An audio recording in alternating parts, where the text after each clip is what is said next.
Today, we are starting the third part to our Increase Your Net Worth series.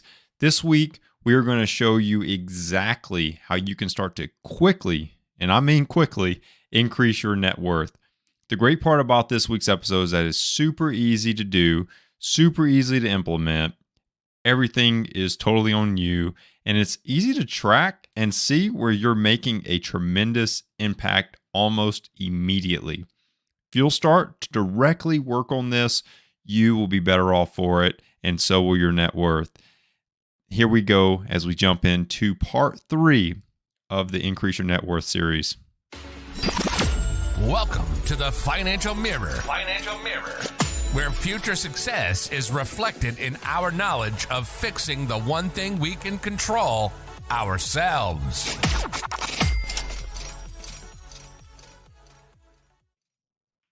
Thanks for joining me today on the Financial Mirror as we continue to improve the one thing you can control, yourself. If this is the first time you're joining in, don't forget to hit subscribe on YouTube to be notified of all the new episodes as they are released.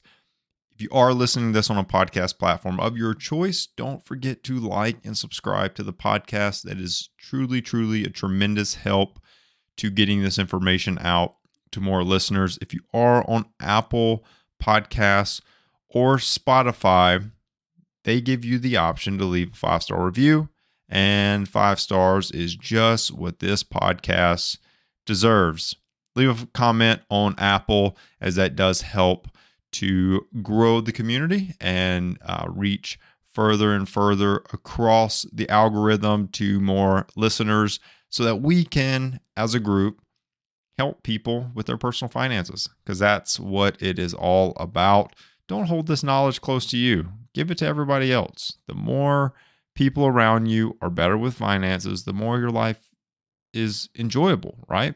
Think about all the happy faces when people are just giving generously. They're not stressing over debt. They're doing all of these wonderful things. They're investing. You're talking about all the great gains you have in the market, and all in all, you talk about each part of this Increase Your Net Worth series with your friends and family members, and you all get better together. That's a lot. That was a lot right there. But anyways, let's jump into this part. So the last 2 parts of the Increase Your Net Worth series, I've started it off with telling you about a half marathon that I did. Well, guess what? This weekend, I did not do a half marathon this weekend. I did lawn work. So I guess that was a half marathon, I guess. But I ran errands. I did a lawn work, no half marathons. I do have one coming up in May, but I know you were probably thinking, this guy is going to do a half marathon every single part of this entire 8-part series. And I'm sorry I let you down. I am not doing that, but I will get another one in May. So stay tuned. We'll see how that one goes. But fully recovered from the last 2 that were over the last 2 weekends. So we are jumping right into getting ready for the next one. I don't currently, where I'm at is I just don't do that much training. I do jujitsu. I do some running. I do some spin bike. I do some working out. That kind of just gets me ready for half marathons. I don't really train for them, if I'm totally honest. It's just what I do. Just do all these other things, and it keeps me in good enough shape to go out and execute when it's time for a half marathon. So hopefully I don't get injured. That's all I ask. It's just don't get injured. I've dealt with injuries for quite some time, and I'm tired of being injured. So let's do this. Step 3, part 3 of this 8-part series. That's what we're getting on today. I've started this series off every single week, kind of going over this exact same thing. So bear with me every week as we go through this first part. But each episode of this series is a different action step that you can take to increase your net worth, right? Because ultimately, what we're trying to do is through these individual steps, we're building muscles. We're building those muscles that allow us to overcome challenges and obstacles and ultimately increase our net worth, right? But what is net worth? Well, easiest said, net worth is simply, if this is the first time that you've found this series, go back and listen to the part 1 and part 2. But this part is the same in this first initial intro is the same in all the parts of this series, because I just want people to have an understanding of everything, no matter what. If you catch me at episode 8 of this series, I want you to have the same understanding of what these things are. But what is net worth? Easiest said, is your total assets minus your total liabilities, right? Total amount of cash, for example, in real estate and investments. All of those things create all of your assets. And then you're going to subtract all of the debt that you owe, any type of debt. So if you have a home and a mortgage, the home is an asset. The mortgage that ties to it is debt. So you kind of gotta balance that out. So if your house is worth $500,000, but you have a mortgage that is $450,000, you have a net worth of $50,000, because you gotta do the math on the two. I start with this every week because as you think about this, I want you to realize that your total asset minus your liability, the easiest way to increase it is to just either increase the left side of the equation, which is your assets, or decrease the right side of the equation, which is those liabilities. So eliminate all liabilities, and then all of your assets is your net worth. But that's kind of where we've walked through so far. We've talked about getting out of debt. We've talked about budgeting. And today we're going to talk about something totally, totally different. But this is super crucial. And actually, if I'm totally honest, besides budgeting, is probably one of the easier things to do to increase your net worth. Probably one of the easier things to do. We're going to talk through a lot of different things over the coming weeks, but this is one of the easier things that you can do to increase your net worth. So if you'll just go, walk away from this episode and say, you know what, I'm going to do that. I'm telling you, this is hands down super easy to do. Okay. So no matter where you're at in your financial journey, the only thing, and let me throw this out there because I do want to say this, is that through all of these steps of increasing your net worth, right? Step 2 of budgeting is something everybody needs to do. And we talked about that last week. Go listen to that episode if you missed it. Step 1 of this Increase Your Net Worth series was all about getting out of debt and getting that everything on the right side of this equation of net worth, where we're eliminating debt. I want you to focus on that. I want you to truly focus on that before you start jumping into this type of stuff, right? So pretty much step 3 and on needs to happen after you're out of debt. But step 1, if that's where you're at right now, if you have debt, when I'm talking debt, I'm talking everything but your home mortgage, right? Your primary residence mortgage. It's the only thing that I am not telling you to hold off until you pay off your house before you do these other things, okay? But any other type of debt needs to be gone before you start step 3, which is this one this week. So just keep that in mind. Go listen to the first episode, talk through a lot of the debt pieces. But go listen to that, and it'll give you some insight into where we're going. Now, let's jump into this part because we're talking about savings rates. So what are savings rates? Well, simply put, this is straight from Investopedia. Savings rate is a measurement of the amount of money expressed as a percentage a person deducts from their disposable personal income to set aside for, it says nest egg or for retirement, but I'm just going to say for savings, right? For you're setting aside money out of your disposable personal income for savings. Okay. Key takeaways there: savings rate's a percentage. It's coming out of your personal income, and it is a true reflection of the amount of money that you are strategically putting somewhere else and not spending. Okay. So that's kind of what savings rate is. Now, why does this matter, right? Why does this matter? So why does a savings rate matter? Well, simply put, savings rate is directly and I mean directly, contributed to how fast you increase your net worth. And there's nothing outside of this that more directly contributes to the increasing of your net worth. Okay, nothing. This is A1 day one priorities right here. This is what matters. So, and it's going to play into all the rest of the steps. So 4 to 8, 4, 5, 6, 7, 8 are all going to sort of be contributed based off of this for the most part, right? For the most part. Now, that's why it matters. It matters because if you can determine how much money you can set aside each month, each week, each year, and build a certain savings rate, that is how you can do things like build billboard wealth, give more generously to people that you think are in need, and ultimately retire early if that's something that you are interested in. I wanted to throw up this chart. So save more, retire early. This source is from financialsamurai.com. But going through kind of based off of your savings rate, how many working years it would take someone to retire. So the average savings rate is 2.5%, right? 2.5%. Kind of where the rubber meets the road. It gets you down to about 37 working years. If you're doing about a 20%, you have about a 20% savings rate. That gets you at about 37 working years until you can retire.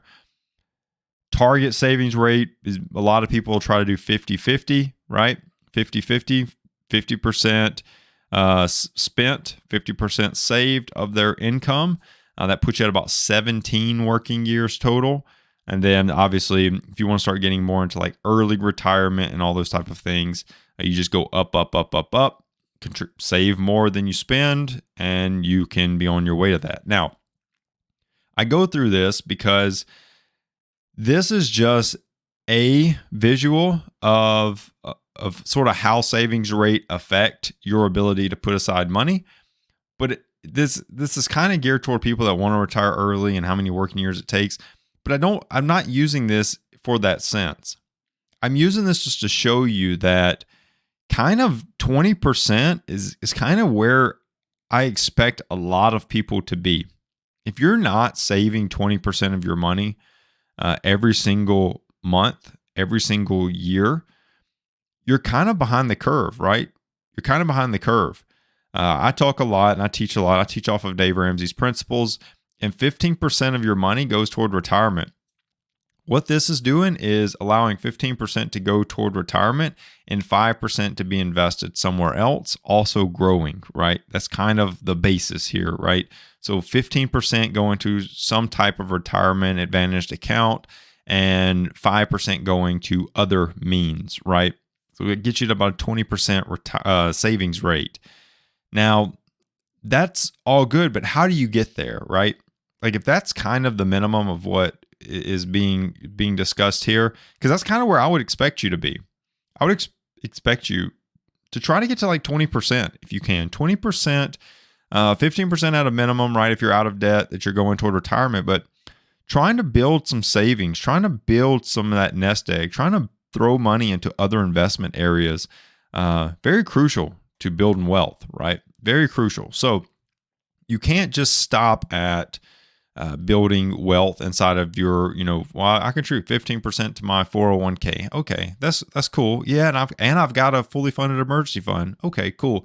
Where else are you helping build wealth, right? Like where else? But that's kind of where I want to challenge you today. I want to challenge you. Let's try to get to 20%. And 20%, and the reason that I'm saying that is because, like I said before, all the future episodes that are pretty much coming up, I think -1 in the Increase Your Net Worth series, are contributed around like what you can do with that 5%, right? What can you do with that 5%? Or if you got up to 30%, what can you do with that other 15%? So forth and so on. But I wanted to give you in today's episode a way to combine what we learned last week with this week and talk about how can I get to a 20% savings rate with my budget. Well, pretty easy, right? Pretty easy. There's a 50-30-20 budget rule that is very easy to follow, but it kind of just, it flows right into savings rate, right? And it puts you at that 20%. So if you'll look at your budget, 50% of your budget should go toward needs, right? That's going to be housing. That's going to be food. It's going to be transportation. It's going to be bills and utilities. It's going to be insurances. It's going to be any type of, in my thing right here, I should have deleted car payments. Not car payments. Car payments is a debt, and that goes into the 20% if you're trying to get out of debt. But let's just say car payments don't exist right here, okay? 50% goes toward those things. Wants. 30% goes toward wants. Travel, retirement, eating out. Like, I don't want to, I say food on needs, and food can constitute as a need, and eating out can be a need. This is kind of a guideline principle. I say, like, if you're going out to eat constantly, you're probably, that's become a want, right? You have the ability to cook and furnish your meals from your home. If you're going out to eat 3 meals a day, 7 days a week, that's become more of a want at that point, right? So 30% needs to come out of that. Shopping is a want. Hobbies are wants. But these are all things that fall into that 30%. Now, what does that leave you with? Well, that leaves you with the 20% savings. That goes toward investment. That goes toward retirement. That goes toward your emergency fund, right? If you're in debt, once you get to $1,000 emergency fund, all the rest of it goes toward 20% would be going towards debt payments, right? If you're in debt, 20% of your income should be going towards your debt payments. And if you want my opinion, if you can really trim that 30% off of your wants, that can go toward debt payments. Same goes for the savings, right? This is a good starting point for the 50-30-20 is a good starting point, but people ask, well, how do you get to 50% savings rate, right? If 50% of my income goes towards needs, how do I get to a 50% savings rate? Well, you could probably add up and realize people give up a lot of their wants to get to a 50% savings rate, right? People get to give up a lot of wants. They give up travel. They give up entertainment. They give up eating out, constantly eating out. They give up shopping. They give up hobbies, right? Or they find free hobbies.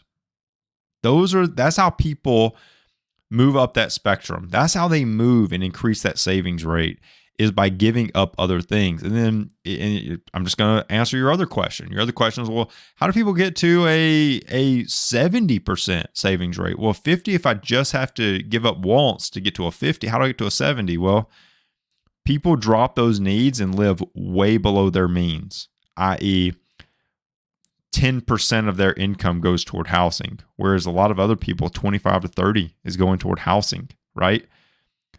Groceries, they eat super frugally, right? Transportation, they find inexpensive ways to get to where they need to be. Bills and utilities, they don't have all these crazy utility bills, right? Like they figure it out. Like they get strategic with it.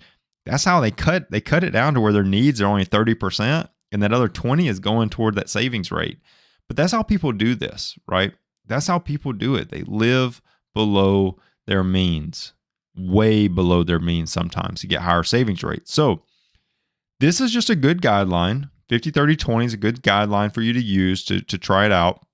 But I want to give you some other tips that you can do to hopefully help increase your savings rate as well, because that's a huge part of this. Is increase your savings rate will increase your net worth, right? The more money you're saving, the more money you have to invest, the faster and higher your net worth will increase. So 50-30-20 is just a guideline, but use it. But I wanted to really quick give you 4 other tips that you can use to also increase your net worth. Number 1 is you cannot let lifestyle creep in, okay? You can't grow with your income. You can't get a raise, then spend more money, then work to get another raise, then get the raise and spend more money, then work to get another raise and then get the raise and then spend more money. And so that all of a sudden you're constantly spending everything that you earn. That's not how you increase your net worth. That's not how you increase your savings rate. But it's easy to do. People get raises and they increase their spending. They're like, well, I got this raise. I earned this raise, right? I earned that new truck. I earned that new whatever, right? Whatever your hobby is. I earned that new set of golf clubs. I earned that new hunting rifle, that new bow. These are just things that I would want to buy, right? But I earned those things. And then they get the raise and they spend more money. They spend more money. Not a good idea if you're trying to increase your savings rate. Number 2, watch the big items in your budget. I circled a couple of these that are commonly very high in people's budget. Housing, like I said, 25 to 30% of their money goes toward housing. Insurance, 10 to 20%. Food, 10 to 15%. Transportation, 10 to 15%. Those are those big items, right?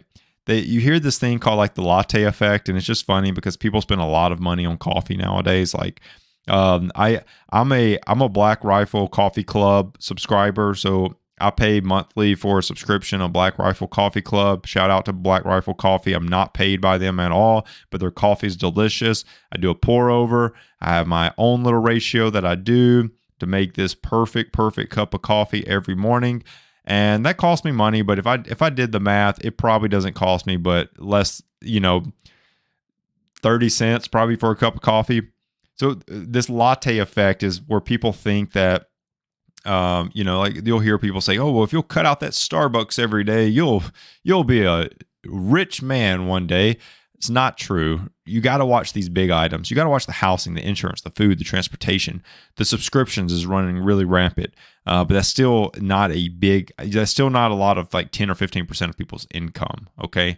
So these are the big items you got to watch. So watch them because they'll creep in on you. This is where lifestyle creep will happen, and you'll start to realize that a huge chunk of your money is going towards these things. So watch those.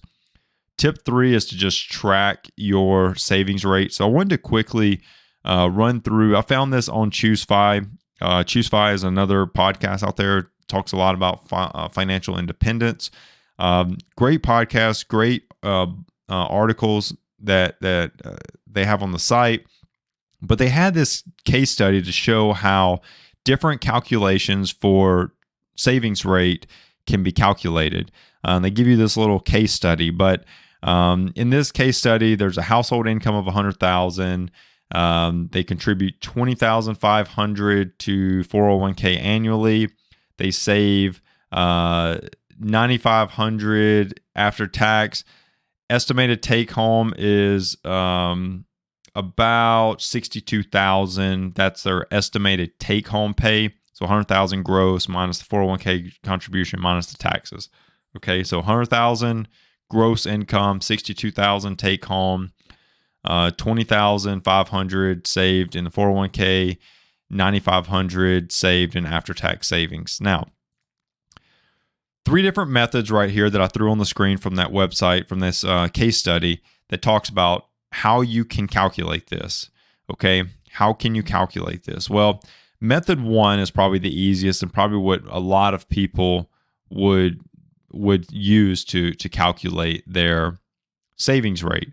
They're going to do their total savings, like 401k contribution plus after-tax savings. So in this case, the $20,500 plus the $9,500, and divided by their gross income. In this scenario, it gives them a 30% savings rate. Okay, 30% savings rate. Not bad. Not a terrible way to do it, but not exactly, great either. Okay, not exactly great either. Method 2 here is they take that same savings rate, right? Total 401k contribution plus total monthly after-tax savings, and divide it by net income, right? But this is going to give you an artificially high number because your savings came out of your income, right? Like your 401k was pre-tax money, right? Pre-tax money. So that affects your bottom number of your equation here, right? That affects your bottom number. It decreases that, and it doesn't look like you made as much, but you still made that money, and you've added it to the top of your equation. So it's going to artificially increase or make your saving percentage, your savings rate high. Okay, so probably not the best method. Method 3, it takes your pre-tax, right? Take home your net take home and adds back your pre-tax contributions, right? Net take home and adds back your pre-tax contributions. So it's still your bottom number is not gross, but it's gross minus just the amount you paid in taxes, theoretically. And then your top number of this equation is all of your savings contributions. So pre-tax, post-tax, normal, like everything. Every money, every dollar you've saved goes in the top. The bottom, you add back everything that was pre-tax, and you take your gross and you just pretty much minus your taxes. Okay. And that gives you a better idea of your savings rate. Now, if you're asking me which one would I use, well, obviously method 1 is the easiest. You can see it's a little lower, right? Here it's 30% for that one. The recommended method here is, I agree with ChooseFi that, getting a more accurate representation of your actual money saved, including all the pre-tax and all that and separating the two. For this one, that one gives you a 36%, and then that artificially high one puts you at almost a 50%, a 48 to be exact, percent savings rate, which is not really accurate. Okay. So I do method 1 or method 3 here, but this is just an example of some ways that you can track it. So track it every year. You don't have to do this every month. Just look at it every year and say, okay, I'm at a 30%. How can I get it to a 33%? How can I get up to a 34%? I'm at a 18%. How do I get to a 20%? But you got to know. You got to know first before you can hop into what it is that you are actually trying to accomplish, right? Because remember that first chart I showed you, it talks a lot about how savings rates affect your ability to retire, invest, and build wealth. And in this case, increase your net worth. Now, number 4, you need to automate your savings. This is my other tip. Final tip is automate your savings. Warren Buffett said, do not save what is left after spending, but spend what is left after saving, right? Automate this. You need to set a certain, if it's 5%, that, if you're going to do 15% into retirement, to your 401k, you go change your 401k to 15%, go figure out what 5% of your income is and automate that. Automate that to save every single month. Every single month. Okay? Every single month. Save it. Don't wait till the end of the month and say, well, I'll just save everything that's left over. No, nothing's going to be left over. You're going to spend it. Don't save what's left after spending, but spend what is left after saving. I call it pay yourself first, right? Pay yourself first. You went and earned all this money. Pay yourself first before you go and spend it wastefully, okay? Pay yourself first, right? Pay yourself first. Most try to save what's left over and it doesn't work. Savings must come first. So automate it. Automate it as much as possible. I hope that you see that savings rate is a direct contribution to how high your net worth is going to be. If you have a low savings rate, you are on track to fall in line with everyone else, right? Like you're going to be, trying to figure out how to balance like Social Security and balance the little bits you put into a 401k or a 403b or the pension that you're getting or whatever, and trying to balance all these things instead of just having this wealth that's built and ready for you to go and tap into when you need it.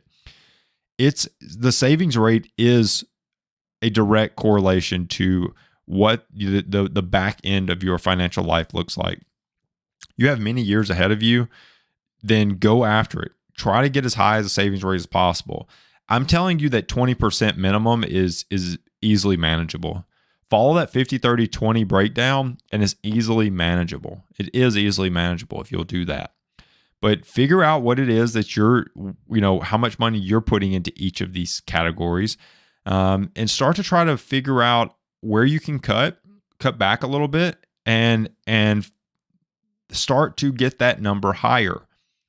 But I challenge you today to, if you don't know what your savings rate is, to go utilize one of those methods, right? You can see there's some slight variations between method 1, 2, or 3. But method 3 is a really good starting point to figure out. But figure out what that savings rate is for you, and then go from there. Start to try to take baby steps to get it to where you want it to be. Okay. It's a great practice just to get into, just once a year, just seeing what it is. You'll be on your way.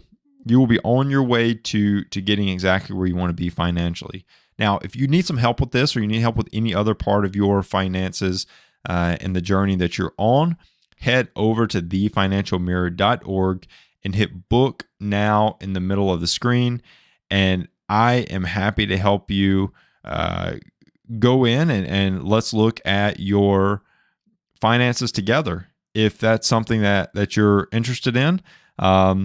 If not, totally fine. Not going to hurt my feelings at all. We will happily get you pointed in the right direction and figure out where you're at. And sometimes people need a little help doing it, and I'm happy to help you.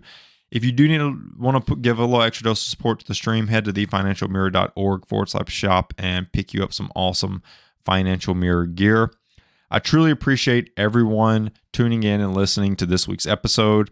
I hope that you took a lot out of it, and you're taking a lot out of this 8-part series, because it's really been a benefit to just walk through step by step and just put this together, because I think that it will make a drastic impact on your life.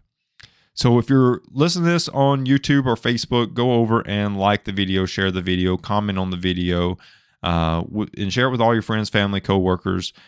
If you're on a podcast platform of your choice, don't forget to leave that 5-star review and a written comment. Those do go a long ways in helping getting the message to more and more listeners. And I hope that you will take my call to action right here, and you'll go and figure out what your savings rate is, because it will be a driver for you to increase your net worth. Till next week, continue improving the one thing you can control, yourself. Peace. Well, that wraps up today's Financial Mirror. Join us next week as we continue to work on ourselves, change our mentality, and to commit to achieving the success we always envisioned. Regardless of your platform, help us grow as a community. Please like, subscribe, and share with the people in your lives.